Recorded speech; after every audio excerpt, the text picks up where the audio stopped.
Hey guys, how's it going today? This is Snow Drama, and I am so glad that everything seems to still be working. I just had a huge scare where the shelf over here that I have my computer on just collapsed inside of itself. And my computer fell 2 feet, got unplugged. I thought I had just broken my computer, but everything seems to be working okay. We'll find out when I do something a little more graphically intensive, like rendering this video. Anyway, we're here today to talk about me going to PAX. It was really fun. I had so much fun. I got recordings on Sunday when I went back on Sunday to play games and get recordings and stuff. I did play some games on Friday, which I will talk about, and I'll put some pictures up here and all that jazz. And yeah, it was just super fun overall. I had a blast. And yeah, let's just get into it.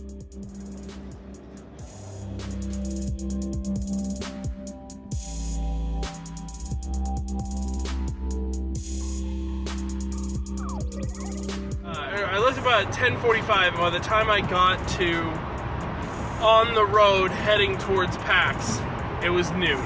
So it took me almost an hour and 15 minutes just to get on the way, which sucked. Sunday won't be so bad.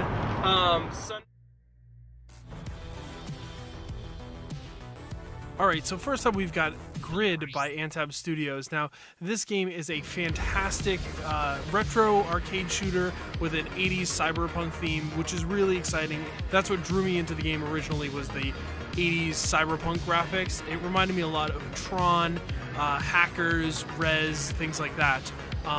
I got a chance to talk to the developers, and it's absolutely apparent that these guys put so much time and effort into this game, and it really shows in the way the game plays, the way the game looks, the way the game sounds.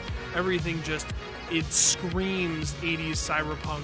The graphics, the soundtrack, it's this techno feel to it that just absolutely feels fantastic, and I'm super excited for the game.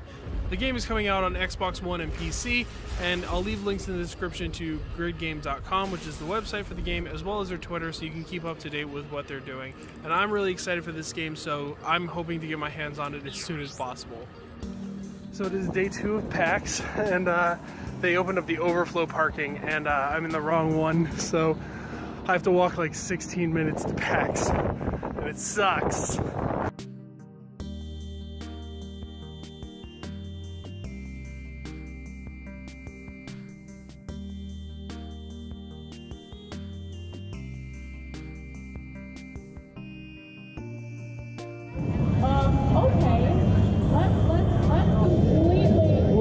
Whoever convinced them to make another Bulletstorm game needs a huge raise. So next up we've got Yonder, the Cloud Catcher Chronicles. Now this game is an RPG with an open world that has so many different things to do in it. It's got a gorgeous art style. I mean, seriously, it's like just a beautiful color palette. The models are all cute and adorable, and everything about this game is really fun and exciting, and I love it. It's definitely something that I noticed that I was going to have a huge time sink into. From the get-go, I saw a bunch of quests, a ton of different things that I had to do just in the demo itself, and so I could tell that there was going to be a lot of content in this game, just a lot of different quests, a lot of things you have to do, different quests for NPCs to get materials and things like that. And speaking of materials, there's tons of ways you can get stuff in this game.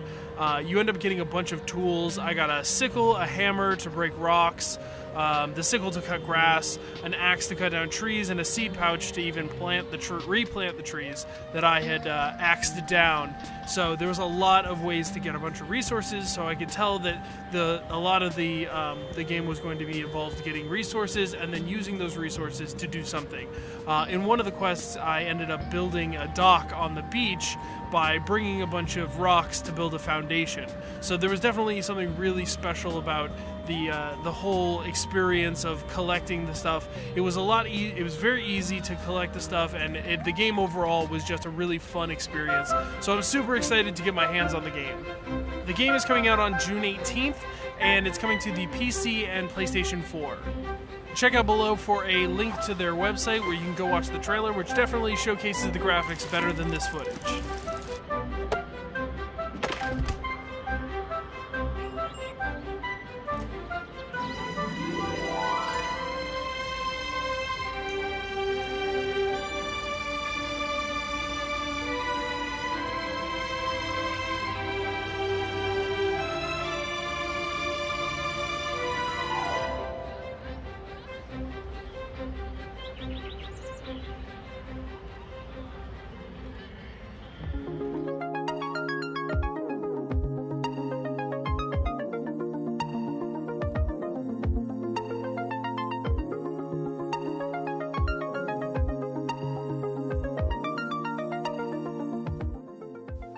Alright guys, now we have one of the games that I spent the longest time playing at PAX. This is Death Squared. I love this game. I sat down with these guys here and we played through a few levels. The game is super difficult. The whole thing is a cooperative multiplayer puzzle game where you have to just move your boxes around, don't get blown up, and end up on these 4 spaces, or in this case 4 spaces. There's also a 2-player mode, so you can do a 2-player or 4-player, and it's definitely super fun. If you like challenging puzzle games, definitely go look into picking this one up. As of the time of recording, this game is actually already out, so if you are interested in this game, you can go pick it up. It's on the PC, it's on Steam, Xbox One, and PlayStation 4, so if you like puzzle games and you want to do a cooperative puzzle game, I would say definitely go check this out as soon as you can. It's super fun. I loved it. I already picked up a copy. So I don't have the entire video here because I spent a half hour or so playing this game. So I'm actually going to cut it all out and put it into another video, so check the description for a link to the entire gameplay video with the volume a little bit higher so you can hear us interacting. Go check that out if you want to know more about my playthrough of Death Squared, or go check out the link in the description for a link to the Death Squared website so you guys can go check out the trailers and stuff.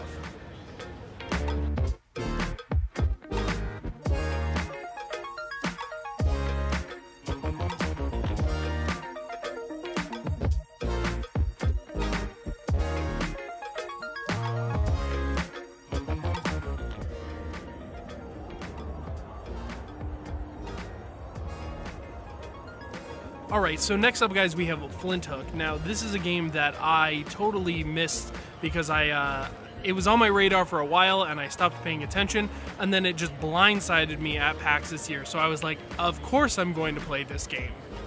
Flint Hook is a puzzle platformer that has this great mechanic where you use a hook in order to grab these loops and fling yourself around. The hook has other purposes, like for example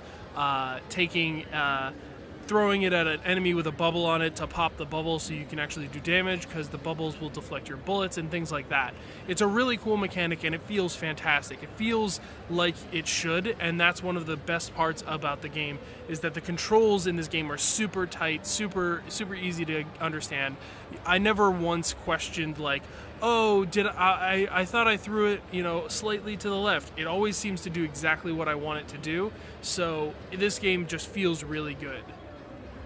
The game also has this beautiful, vibrant, colorful design to it. It's got this great pixel art that's very clean and very easy to read, and it's just absolutely fantastic. I love the graphics of this game. Again, with going along with the atmosphere, and everything seems to tie back into that piratey type theme. So it's really good to look at. It's the visual style is fantastic. On top of that, the music is so good that it's got that old chiptune sound to it, which is really good. I just absolutely love. It's a fantastic game, and I'm definitely looking forward to picking this game when it comes out. The game is coming out on PC, Xbox One, and PS4. So guys, there's 4 of the games. During the editing process, this is right before I'm finishing the whole video out, I realized that one of my videos that I had recorded with the GoPro, which was for Pylon Rogue, unfortunately, I only recorded 2 seconds of it, and then my GoPro apparently died. So I have no actual footage, but I can tell you about it. It's a roguelike Diablo hack and slash. It reminded me a lot of Diablo 3, but with like rooms. So you go into a room and there's rooms where there's enemies that you have to kill before you can move on to the next room. So it's very room based. But it has like a Dark Souls style challenge where you have to read your enemies to see when they're going to attack you, and dodge and attack at the right times in order to do the maximum amount of damage. It's very cool. I'm really excited for that. I'm definitely going to play that when it comes out, just because I really like the like roguelike type games, so I'm definitely excited for that. Alright, and there you have it, guys. That is my footage from PAX. I hope you guys enjoyed it. Leave a like if you did. I loved PAX so much. It was so much fun. I am so excited for this year. All these kinds of games coming out. I have so much to play, so that's going to be super exciting. But I hope you all enjoyed it. Subscribe if you want to see more from me, and I will see you guys later. Peace out.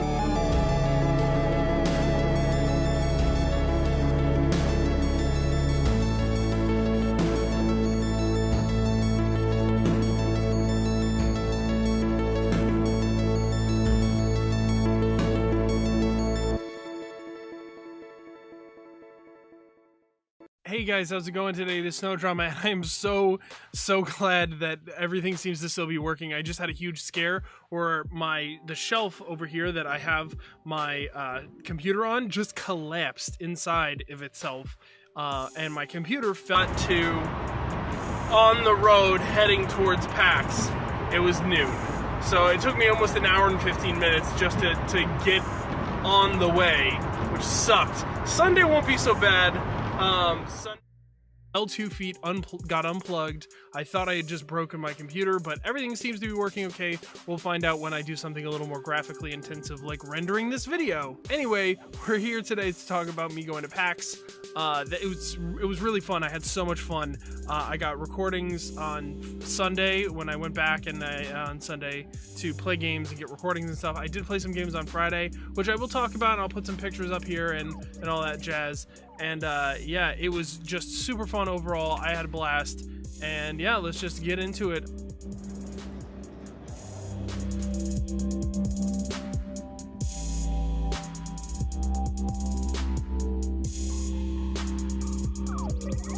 I left about 10:45, and by the time I got